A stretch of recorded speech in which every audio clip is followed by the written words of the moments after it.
What's going on, family? It's your man Jeff Kilgore back again, and today I'm asking you, I'm begging you, I'm pleading, please don't quit. Please don't quit. You are just 3 feet away from gold. What am I talking about? Come on, let's talk about it. Now, I know you're probably wondering, what the heck is Jeff talking about today?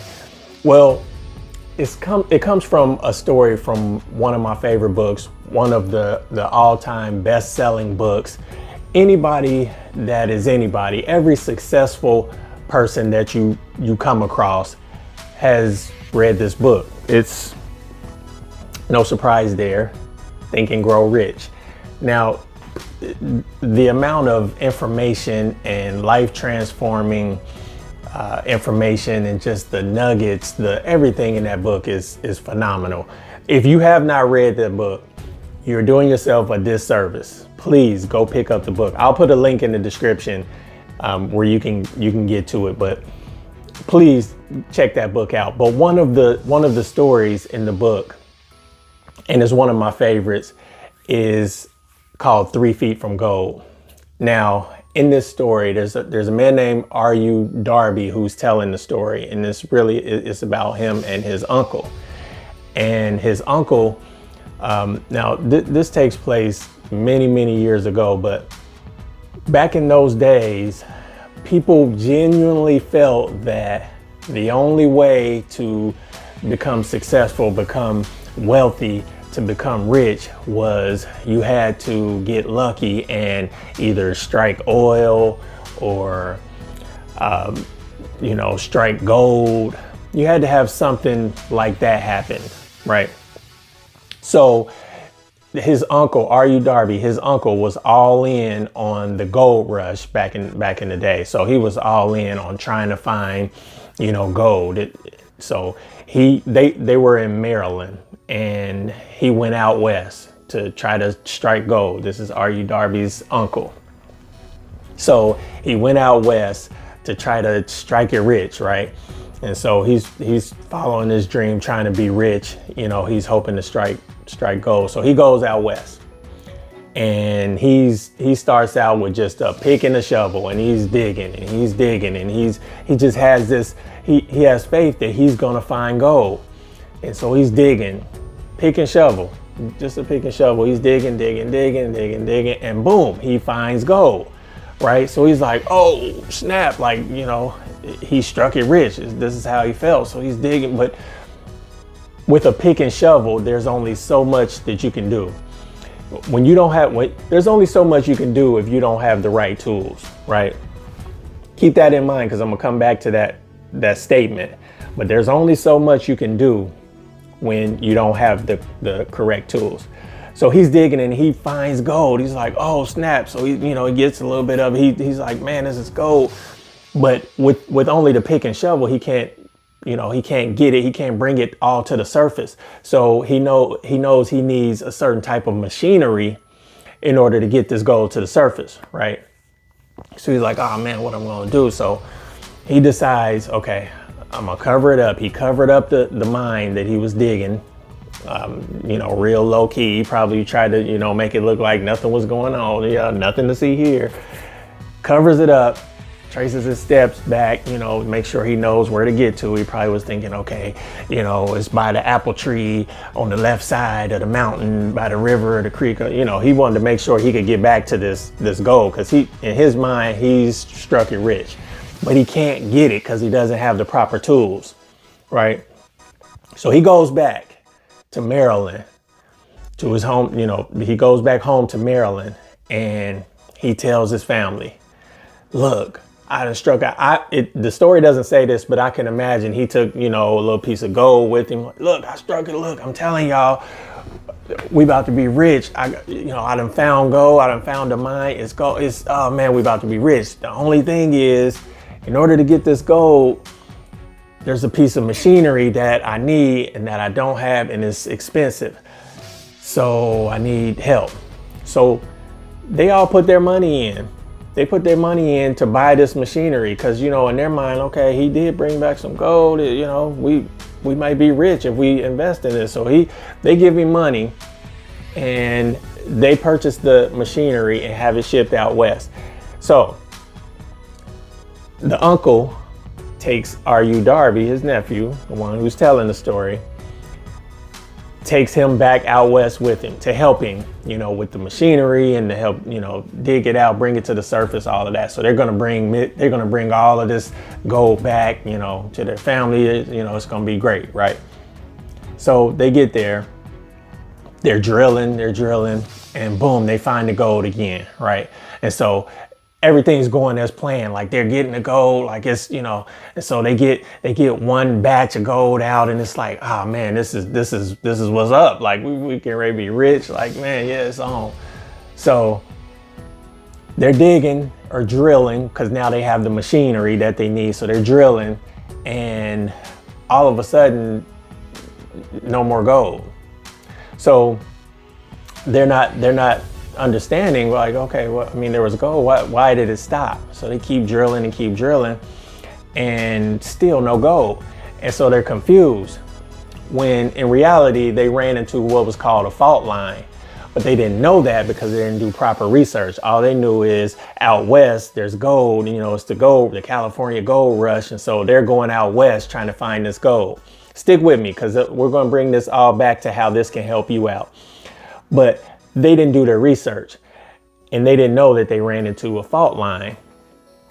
And what that means is it's just the vein that they originally found was just the tip of the iceberg. So they're drilling, they're getting frustrated now, they're getting tired, they're hungry, it's just not working out. And they figured, man, we got a little bit, so I guess this, you know, wasn't what we thought it was going to be, right? So after drilling, they decide to quit. Like, we gave it a good shot. But now we have this machinery and nothing to do with it because it's specially made for this type of drilling. So we wouldn't have anything that we're able to do with it. So they sell it to a local junk man in that area, right? Most junk men are thought of, especially in those days, were thought of to be dumb. You know, that's why they're a junk man. They can't get any other type of job or employment or do anything else. That's why they're a junk man. They handling junk. Anybody can do that, right? This junk man wasn't no dummy, right? So they sold the machinery to this junk man for $200 or $300. The machine was worth thousands, way more than that, right? But they sold it to this junk man for $200 or $300. And so the junk man, instead of just going back to the spot where they left and saying, well, maybe I'll try since they gave up, he knew he didn't know. So what he did was he went and got advice from someone who would know. He hired a mining engineer.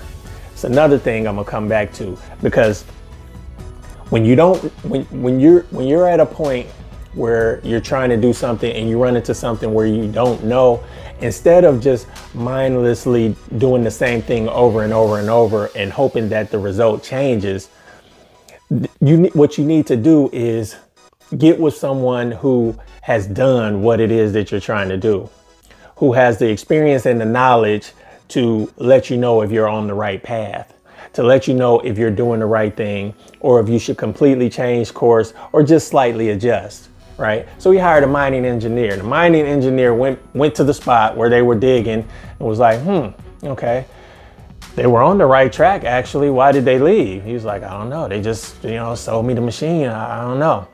He said, well, what they ran into is a fault line. And if they just would have kept going, they were on the right track. There should be gold right beyond this spot. So the junk man was like, really? Long story short, the junk man keeps going, and just 3 feet from where R.U. Darby and his uncle stopped drilling, 3 feet away, boom, all kinds of gold, right? The junk man ended up pulling millions of dollars worth of gold out of this mine. Millions. R.U. Darby missed out, and his uncle, and their family for that matter, missed out on millions of dollars because they stopped just 3 feet from the gold. They were this close, literally, to the gold, and they stopped. Now, what does this have to do with you? I'm glad you asked. What this has to do with you is this. You've been trying something. You've been trying over and over. You've been trying this and trying that, and things have not been going the way that you imagined them in your head when you start trying, right? There's something that you know you're good at. There's something that you know that you can make money from, something that you know you can be successful at, but it's just not turning out how you expected it to, and you're getting frustrated and you're about ready to quit, quite frankly. What I'm telling you is don't quit. Please don't quit, because you are 3 feet away from gold.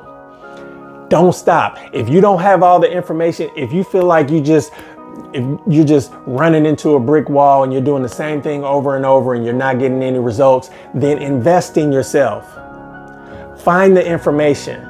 Don't quit. You are 3 feet away from gold, literally 3 feet. Don't stop.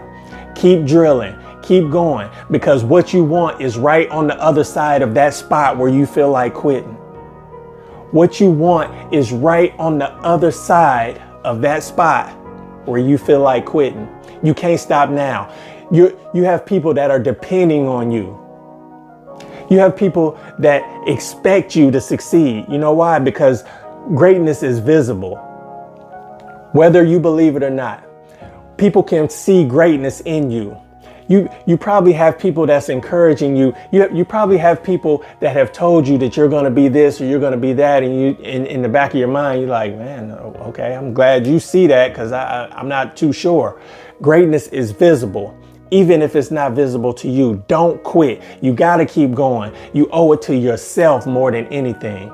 You owe it to yourself more than anything, but you also owe it to the loved ones that are looking up to you. If you have children, they're looking up to you. They're looking at you. They're wondering, what is daddy going to do while it's hard? What is mommy going to do while it's hard?